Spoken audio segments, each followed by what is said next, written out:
Ibot ang sa kon. Iya pa na yung. It's nice. Huh? Yeah, it is, mahal. Oh, thanks, mahal. Ilalagay ko na. Pwede na tayong...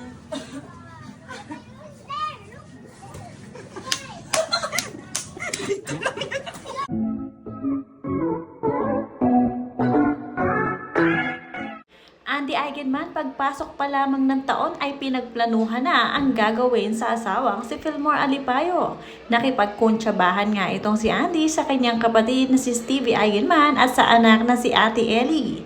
At doon nga, successful ang ginawang prank para kay Papa Fillmore. Paniwalang paniwala si Fillmore, kaya naman tawanan ng lahat dito.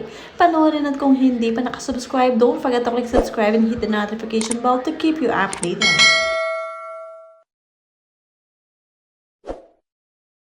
Sa bagong taon nga kunwari, nagpabili nga itong si Andy ng kakaibang bato sa kanyang kapatid na si Stevie. At ang batong ito ay inakala nga ni Fillmore na ito'y totoong jade na nagkakahalaga ng 17,000 pesos. Kaya naman very precious ito kay Andy at misto lang naiyak pa nga si Andy nang iabot sa kanya ni Stevie ang regalong ito na talaga namang pinaniwalaan ni Fillmore na totoo. Kaya naman ang ending, nagtawanan nga ang lahat. Merry Christmas. Yeah. So, I found one. As in like, Ano ba yun no? Nakapakbo? oh my God! Yeah. That's for our new house.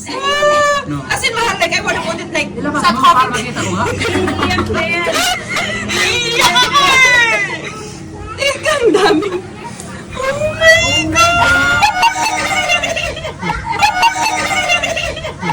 Yes! Appeal na lang! It's so pretty! There's a special edition siya, so I got it. No, nahanap ko. Bato naman doon, te. Sikat John na ba to? Oh? I got it first. Sikat John! Oh my God! Sabi! Lisa John mahanap! Oh, yeah? Oh. Ano to? It's super rare sa anthropology. I love it. Ang hirap mag-choose kasi dalawa yung choices. Pero, as in, like, sabi ko, oh, for my coffee table. Like, in the middle. And then, Grabe din kamahal. I made her cry again. Makuha ko ng bago. Hanap kami Baligya. doon. Mahal down. Baligya to to. Sagot sa swertihin na talaga Ah, tayo. wala. sa Kaya buhay na touch. to. Oh, bato naman siya. Anthropology ba to? Yeah. Anthropology ba to? Why are you so quiet? Nice though. I will find one tomorrow, brother. Really? I will sell it. 18K. Oh my God. You'll sell it for 80. It's so nice. It's super unique. Like, grabe yung coloring Pati, te. niya. Lebo ka, te.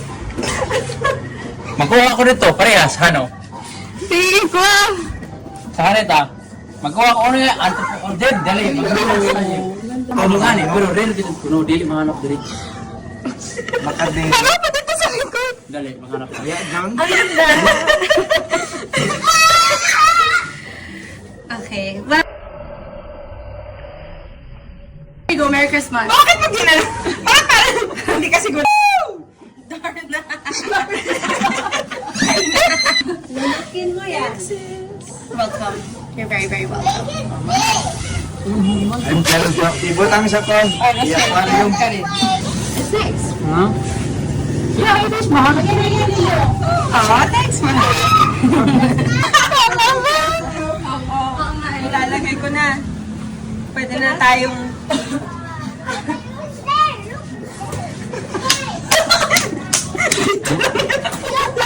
Tsaka ko yung bata. Talagang pang best actress ang datingan ni Andy. Napakagaling talaga dahil may paiyak-iyak pa siya. Kaya naman paniwalang paniwala si Fillmore na totoo ang kanyang ipinabili sa kapatid na si Stevie. Kaya naman successful ang naging prank kay Fillmore. At ito nga ngayon ang napulot lamang na bato sa tabi-tabi na inakalang jade at nagkakahalaga ng 17,000 pesos.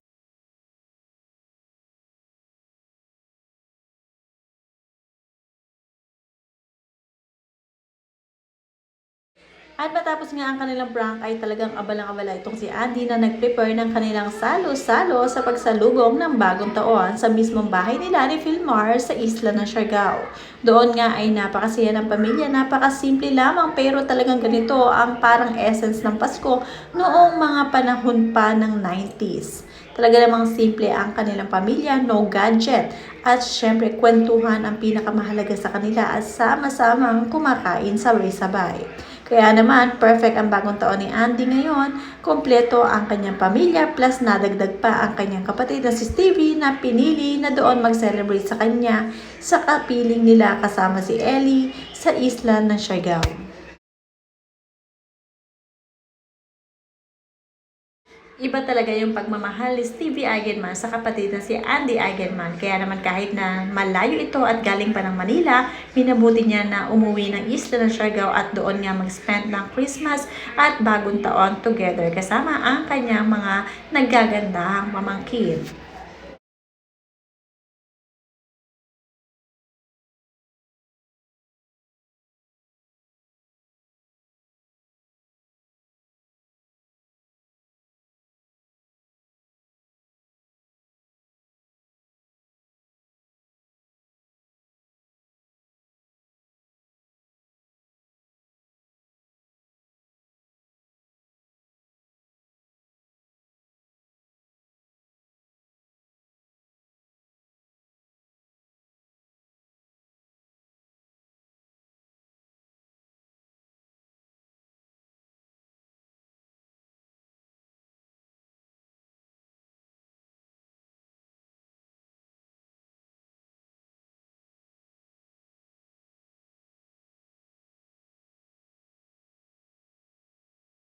Iba talaga ang Pasko at bagong taon kapag kumpleto ang pamilya.